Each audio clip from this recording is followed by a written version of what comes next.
A light-hearted story with quirky characters and a fluffy romance. Hello besties! Welcome back to my channel. I hope you're having a great day. Today's video is one that I have been meaning to film for the longest time. I'm so excited to talk about these books. Finally, these are the books that made me fall in love with reading. These books hold a special place in my heart, and the first book that I'm going to mention is a book that I don't mention a lot on my channel, and I love it with all my heart and soul. It is The House in the Cerulean Sea by T.J. Klune. This book has won a lot of awards during the years, and it is for a reason. It is a masterpiece.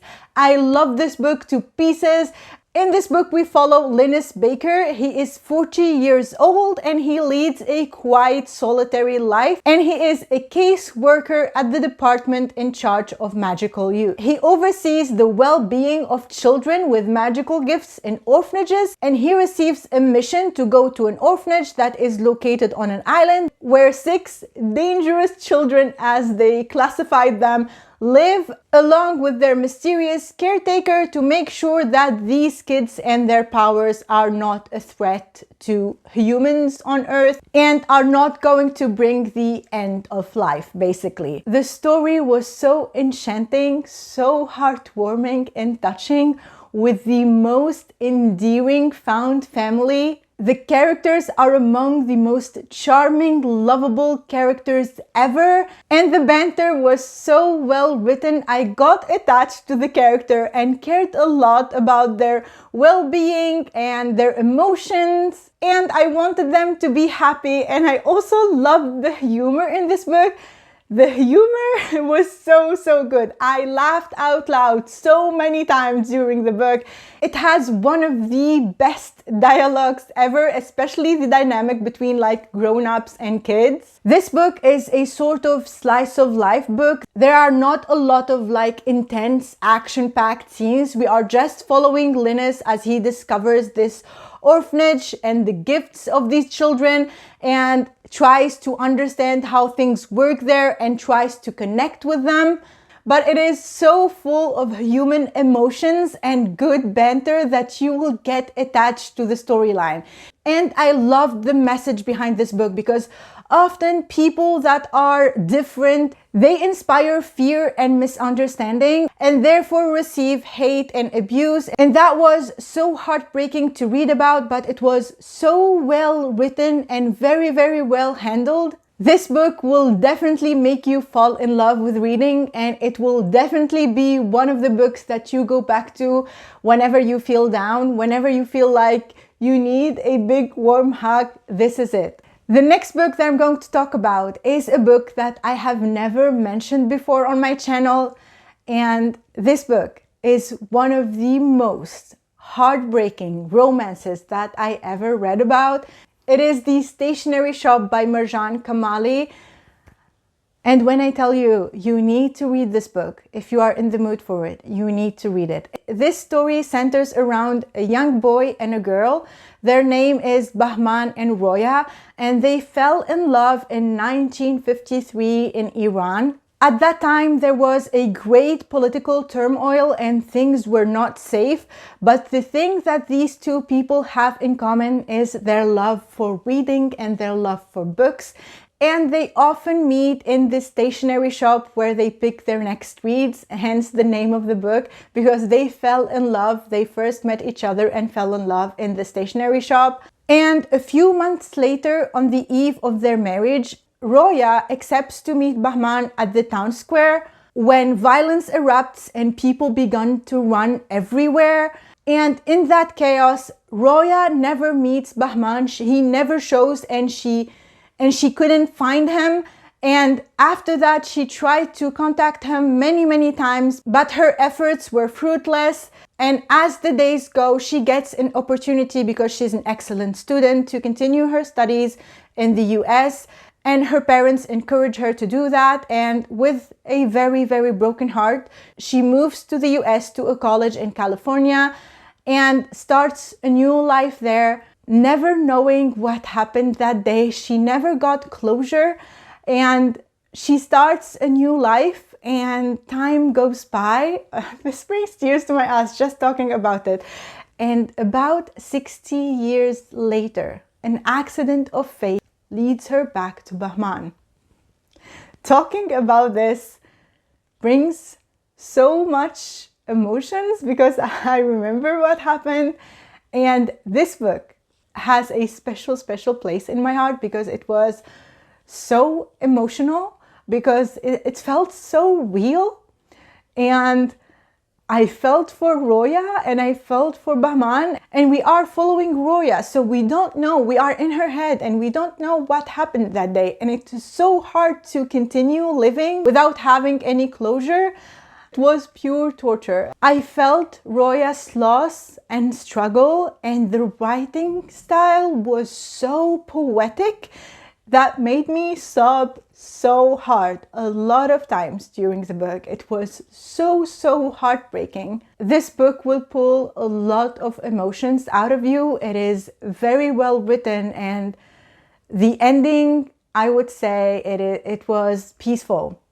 We got like a peaceful ending, and it is life, you know. It's just it's very realistic, and it is just life. And it truly made me cry my eyes out. But at the same time, it restored my faith in humanity and in love, that it is the purest love story that I have ever read. And it restored my faith that pure love could and still exists, and that two people can still love each other and their story will withstand the test of time, and that soulmates or like true love really exists. I would say if you are in the mood of reading a heartbreaking love story that is full of emotions with a satisfying ending, I would say you get closure at the end, pick up this book. If you are going to pick up this book, pick it up before you pick up The House in the Cerulean Sea, because you will need that sunshine. After you read this one, you go through it, you will need that humor and laughter from The House in the Cerulean Sea. You will need that warm hug, believe me. But this book, when I read it, I fell in love with reading, and I wanted to read more books because it really made me feel all these emotions, and I wanted more. I wanted to read more. So yeah. And the next book that I'm going to talk about is not a book, it's a series. We are going from a heartbreaking romance to a YA dystopian sci-fi. You know me, sci-fi is not my favorite genre. I love Red Rising though. We talked about it before. It's an epic series. And this one is also a YA dystopian fantasy sci-fi, you can say. It is The Arc of Scythe by Neil Schusterman. You've probably heard about it before, if not already read it.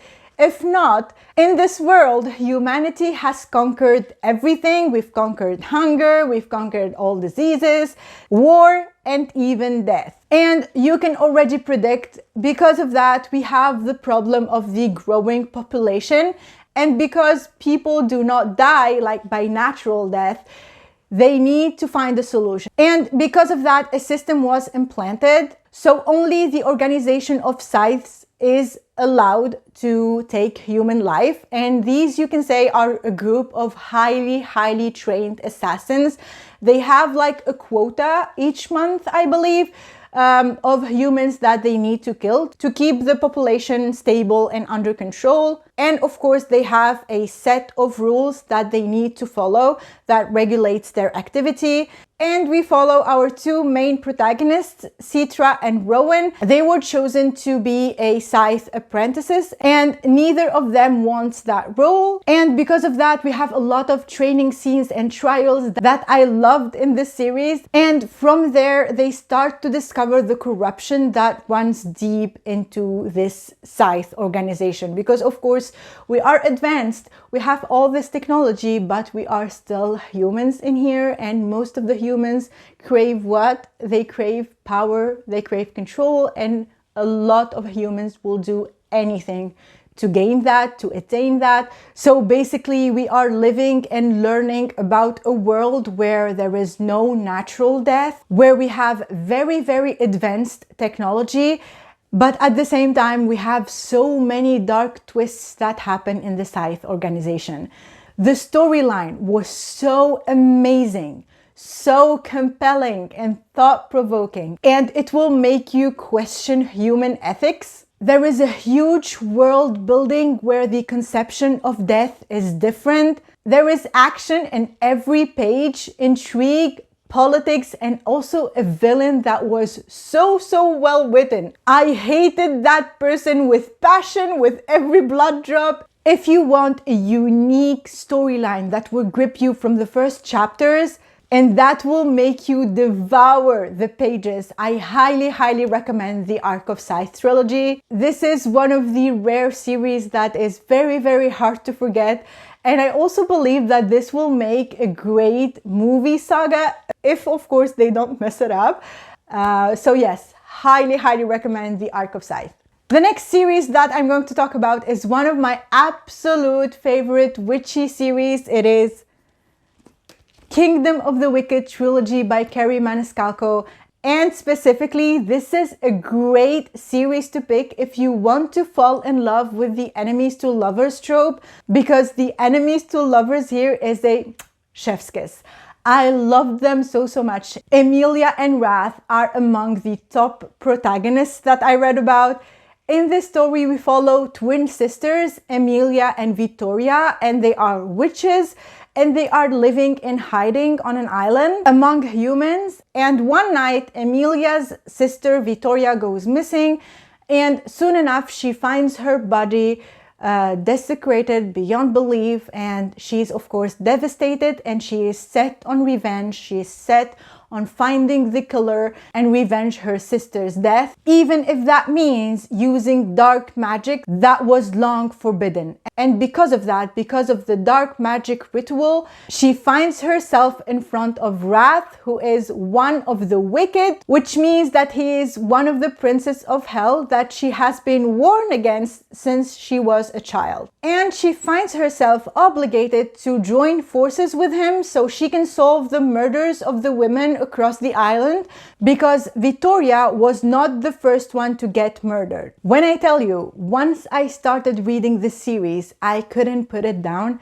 especially that it gets better and better with each book. The first book is YA, but the second and third book are adult, and the story gets hotter and it gets bigger, and the twists kept coming. The author keeps you guessing, and I loved that so much.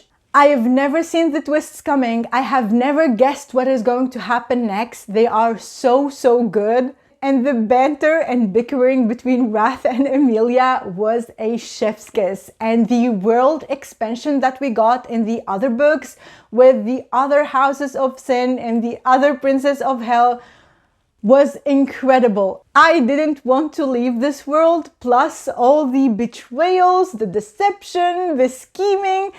It made the story even more addictive, and adding to that the hot, steamy romance.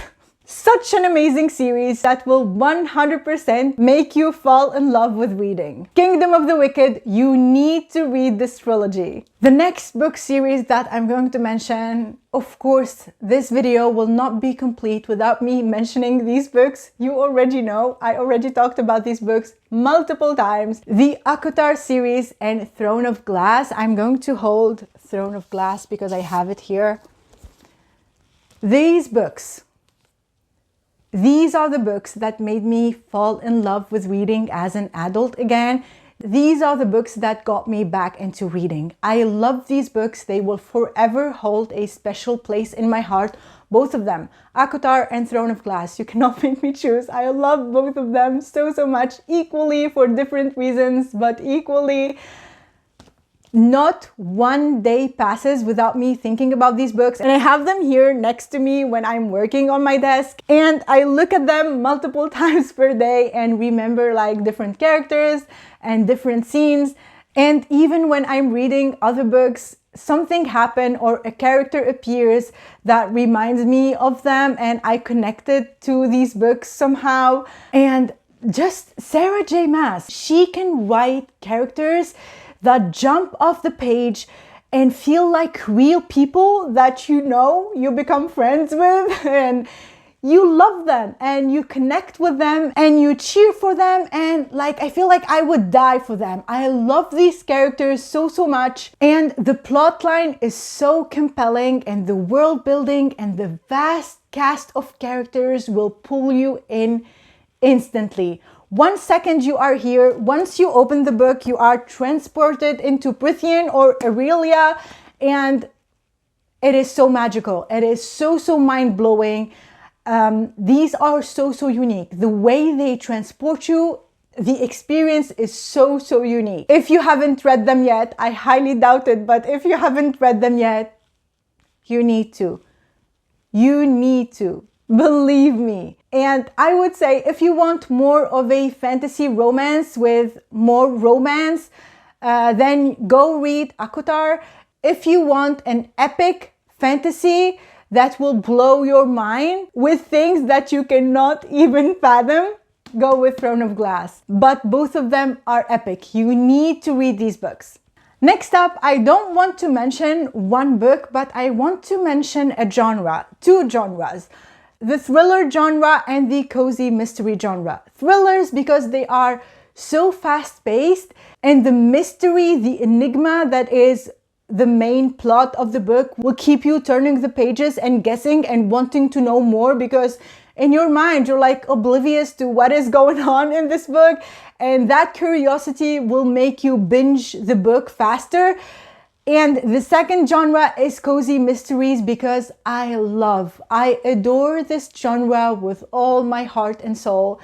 Especially if you have an added romance to it, you will definitely want more. There is a lightness to this genre when you are reading with no brain power at all. Sometimes if you are like me, I just want to read something where I can turn my brain off and read a light-hearted story with quirky characters and a fluffy romance and funny dialogue that will make me laugh out loud. And I think these books are definitely the best that will deliver that and will definitely make you fall in love with reading. My top recommendations in this genre, you already know. The Finlay Donovan series. I love them to death. I love these books to death. And also recently I read Riley Thorn and the Dead Guy Next Door by Lucy Score, and I adored that book so much. It was on my June TBR. I already read it. I adored it, and I'm so happy that it is the first book in the series. So highly recommend. If you don't want fantasy, if you want something lighter, if you love Knives Out and Only Murders in the Building, these will give you that and more. You will be addicted to these books, believe me. And that was it for me today, book besties. Those were all the books that made me fall in love with reading. If you made it this far, leave me the sunglasses emoji because it is officially the beginning of summer. And if you enjoyed the video, please give it a like and watch one of these videos. That would help me out a lot. And also, don't forget to subscribe and join the beautiful, amazing community of book besties here. Thank you so much for watching, and I will see you in the next one. Bye!